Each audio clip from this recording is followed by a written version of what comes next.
Përshëndetje, jemi tetor 2025 dhe këtu në Gjermani është sezoni i kërpullave dhe besoj se jo vetëm këtu, por kudo ku njerëzit shkojnë në pyll dhe mbledhin kërpullat.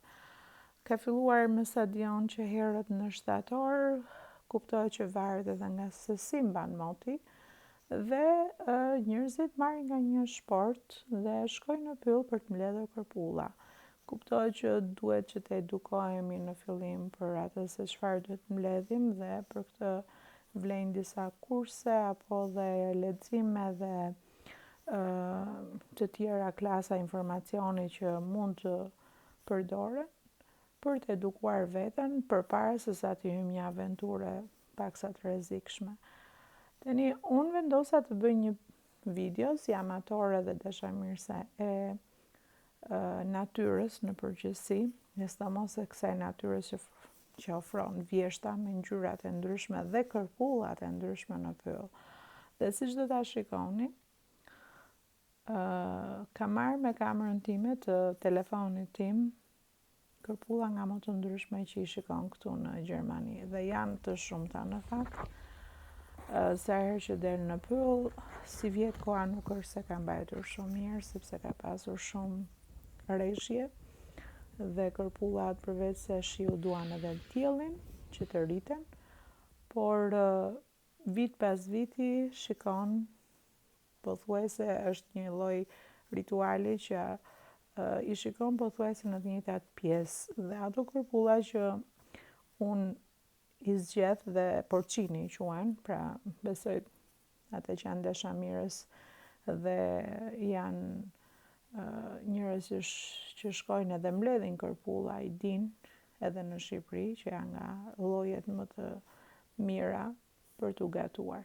Tani vërtet që kjo videoja ime nuk ka të bëjë me gatimin në një farë mënyre, por indirekt ka të bëjë. Unë do t'ju tregoj edhe se si porcinit që kam mbledhur i kam pastruar, do t'i kem në kuzhinën time pak më vonë do ta shikoni dhe pastaj edhe të gatuara. Kjo që shikoni është një porcini. E kanë ngrënë ato kërmit, por përsëri është e mirë. Edhe kjo tjetra është një familje e porcinit, që shikoni. Kjo është një nga kërpullat e mira në gjendje shumë të mirë që gjeta. Tregojnë që është solide, nuk është as e kalbur dhe nuk e ka ngrënë krimat, se përgjithsisht ato zbuten dhe nuk kanë forcinë e duhur. Këto duken sikur janë të familjes së porcinit, por në fakt nuk janë.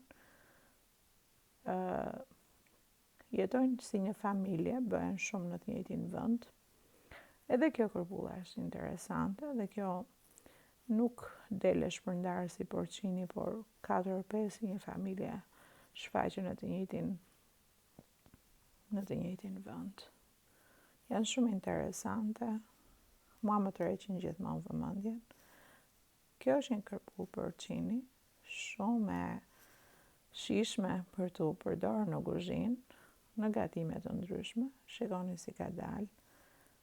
E shpërndar, por disa në të njëjtin vend. Më duket se kam mbledhur diku te 7 apo 8 copë në të njëjtin vend. Dhe ja ku janë pastaj në kuzhinën time, janë pastruar me unë i kam pastruar me letër kuzhine sepse kam përdorur thikën për t'i pastruar që në vend aty në pyll, për t'ja hequr pjesën e rrënjve dhe atë pjesën tjetër. Dhe që shikoni kam mbledhur edhe gështenja. Pylli që më rrethon mua këtu në fshatin ku jetojmë është shumë i pasur dhe shumë bujar. Që shikoni është gati sa pullëma e dorës, pra janë goxha të shëndetshme dhe të mira. Dhe një ose leckë të butë kuzhine ose pecet të butë kuzhine mund themi, ose me një letër, edhe ajo letër kuzhine paksa e spërkatur me ujë, pastron shumë kollaj. Kjo pra ishte edhe videoja që disha të ndaja me ju. Mirupafshim në videot e tjera.